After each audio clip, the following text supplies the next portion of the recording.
我刚才看了一个视频，非常的奇怪。I just saw a video that's very strange. It says the village leaders are asking villagers to apply for electronic business licenses. What's going on? Let's watch the video. For some reason, the village asked us to apply for electronic business licenses. I've never done business or opened a shop, so why are you asking me to get a business license out of the blue? It's not just me. About 25 or 26 people in our village have been asked to do it. I don't know if this is happening in your village, but it's the first time I've heard of it. This happened in the Northeast. They said the village leaders asked 25 or 26 villagers to apply for electronic business licenses, and this man has never done business or opened a shop. It said that the process is to download the electronic business license from WeChat, and then it will automatically generate things within the scope of the business, such as agricultural products, fruits, etc. It doesn't even require the person's signature. So why are they doing this? This man also said that the village next door has encountered the same thing. We don't know the specific reasons. I just checked the comments section, and netizens said not to apply for it at all. They just want to find fall guys to take the blame for leaders who engage in tax evasion and illegal operations. In Shanxi province's Datong city, Yanggao County, a similar incident has recently come to light, but the underlying reasons appear even more intriguing. It has been revealed that, in order to create the illusion of a vibrant economy, the local government has been artificially inflating entrepreneurship indicators. From August 2023 to February this year, over 200 enterprises were registered in the entire town. One village secretary alone processed more than 20 business licenses, while other officials opened 6 companies within 6 months. Several grassroots officials revealed that over the past 2 years, there has been nearly monthly assessment of the number of new market entities, with tasks being further delegated to villages and then completed by friends and relatives of the village secretary. Initially, for the first few months, the village secretaries would mobilize their friends and relatives, providing transportation to the county seat for registration. However, as the pressure increased, and with relaxed registration restrictions from higher authorities, village officials also registered multiple business licenses themselves. One village secretary disclosed that as time went on, he had exhausted all possible connections and could no longer rely on the masses, so he had to register them all by himself. One official disclosed that the most recent push was issued on February 26, 2024, requiring them to register 9 new enterprises within 2 days. In the end, the town exceeded the target and registered all as individual proprietorships. In mid-2023, there was a requirement for quality in addition to quantity of market entities. The county no longer assessed the quantity of individual industrial and commercial households, but aimed to increase the proportion of enterprises among market entities, with the assessment requirement being new registrations only. Due to the high pressure in the first half of 2023, the number of individual industrial and commercial households increased significantly, resulting in a low proportion of enterprises. Therefore, the county required the previously registered individual industrial and commercial households to deregister and upgrade to companies. A breakdown of Yanggao County's market entity doubling task from April to August 2022 showed that 11 townships Yanggao County, as well as community offices, market supervision and management bureaus, public utility service centers, industrial parks, and investment service centers participated in the assessment. In just 4 months, from April to July, Yanggao County added nearly 3,000 market entities. It was found that one village secretary registered 23 market entities, of which only 3 were cooperatives actually operating before 2022, and the remaining 20 were individual industrial and commercial households, cooperatives, and companies, involving industries such as shoe stores, clothing stores, fruit stores, freight fleets, breeding farms, aquatic product stores, flower shops, and nail salons, covering almost all industries. In response, some village officials complained that such layered task assignments were unbearable. They said that the targets to be achieved, such as the doubling of market entities, were assigned by the county to the townships and streets, and the cooperatives handling a certain number and the companies handling another. Every month there was a task.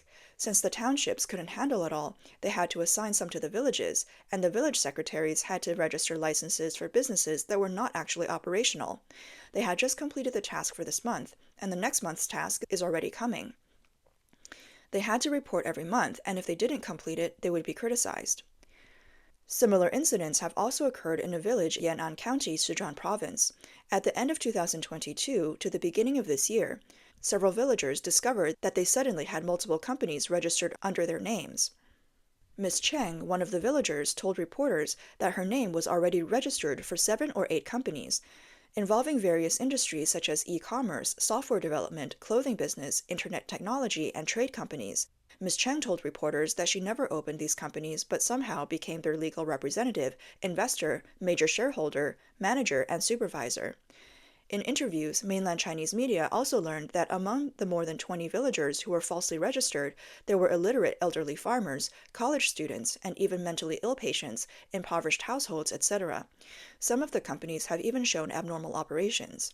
In response, Chinese media quoted a staff member of the National Bureau of Statistics as saying, "Although officials at all levels are well aware of the harm of data falsification, faced with pressure and impulses from superiors' assessments, regional competition, and personal promotion, they still dissect indicators and assign tasks to everyone." Data falsification has reached a very serious level. Reports also show that in addition to government officials falsifying data, related companies were also coerced by the government to join the falsification team.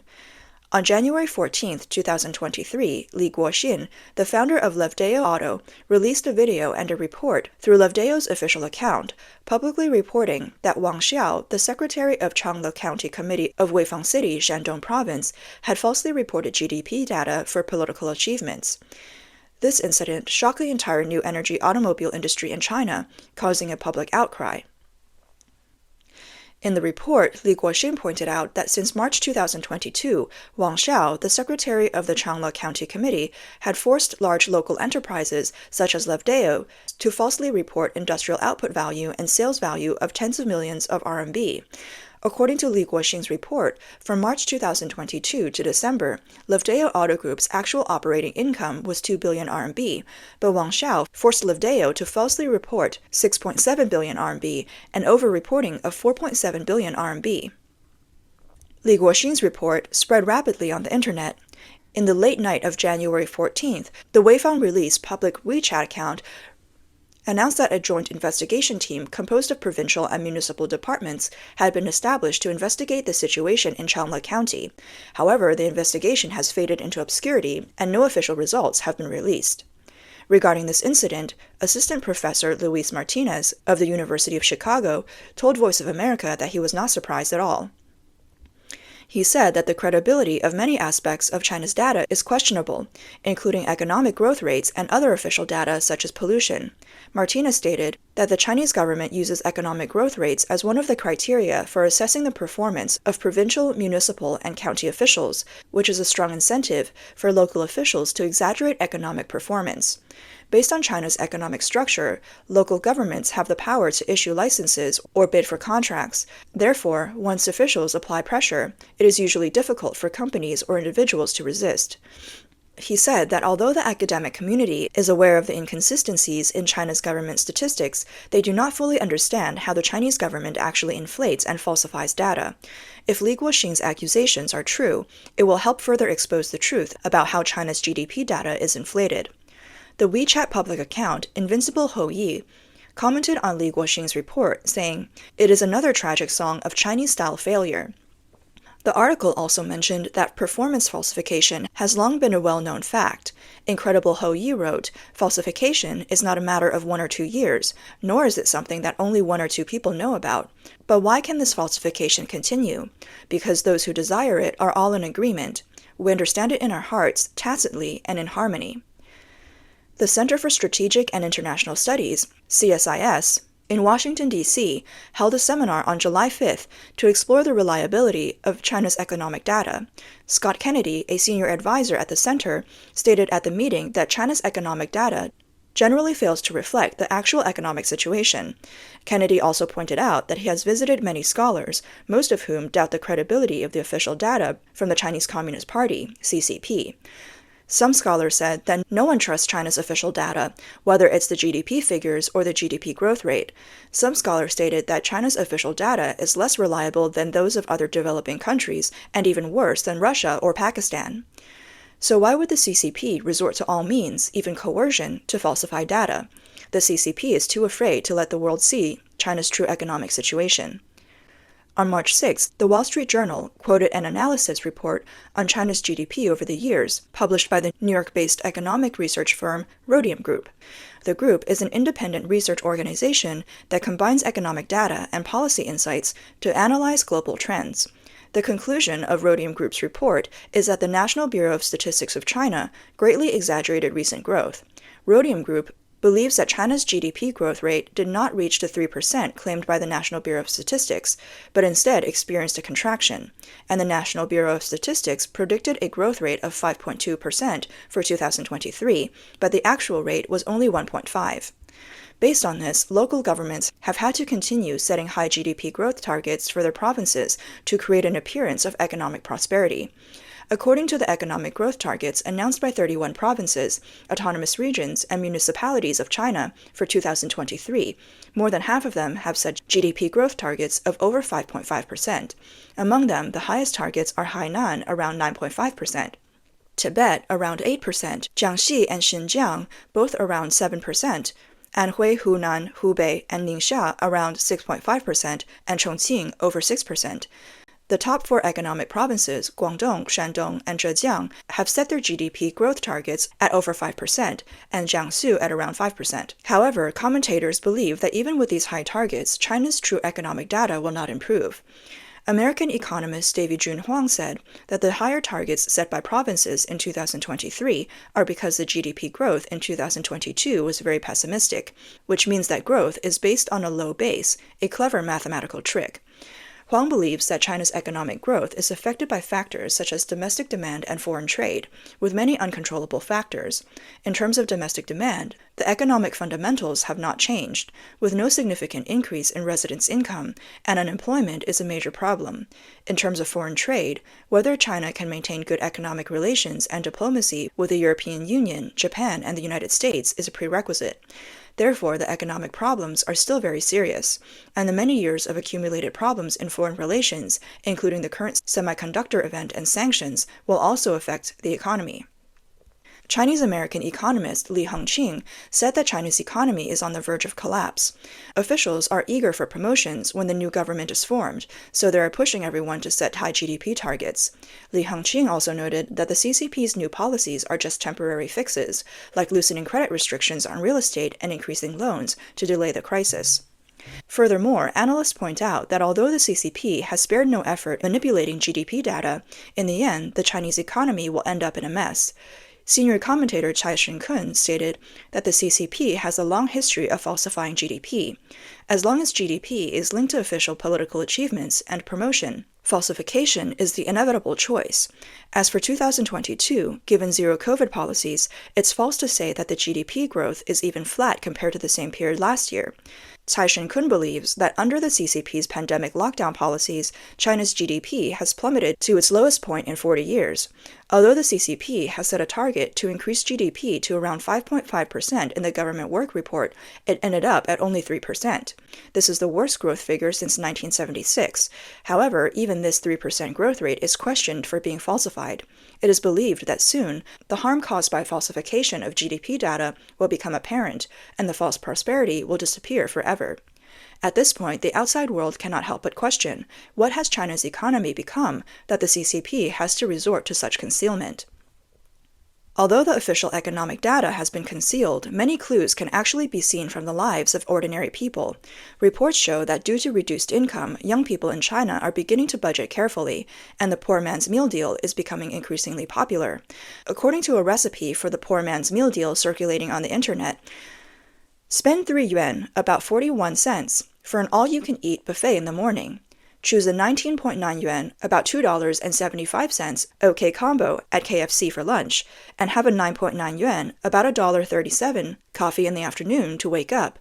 Buy a 10 yuan, $1.38, noodle combo at the convenience store for dinner, and go to the store after 8:30 p.m. to pick up discounted items.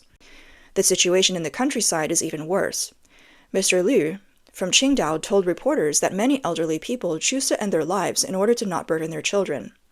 There are also elderly people who grow vegetables themselves and kneel down to passers-by, begging them to buy some vegetables. Mr. Chao from rural Jilin also said that rural people have no money for food, no money for medical treatment, and it is particularly difficult to find work. As long as there is someone in the family who needs medical treatment, the whole family is in trouble. Mr. Chen from Xinzhou, Shanxi, said that elderly people in rural areas have no pension, only 100 yuan, about $13.80 per month. If their children cannot take care of themselves, the elderly can only go hungry. The CCP has inadvertently given hints of the true economic situation. Recently, the CCP leader Xi Jinping coined a new term, the broad food view, implying that China may be facing a food crisis. The official CCP media, People's Daily, wrote on April 21st that Xi Jinping emphasized the need to establish a broad food view, obtaining food from both land and sea. Xi also stated, adhere to a big agriculture view, big food view, actively develop characteristic agriculture and agricultural product processing industries, and enhance the level of agricultural industrialization. What exactly is the broad food view mentioned by Xi?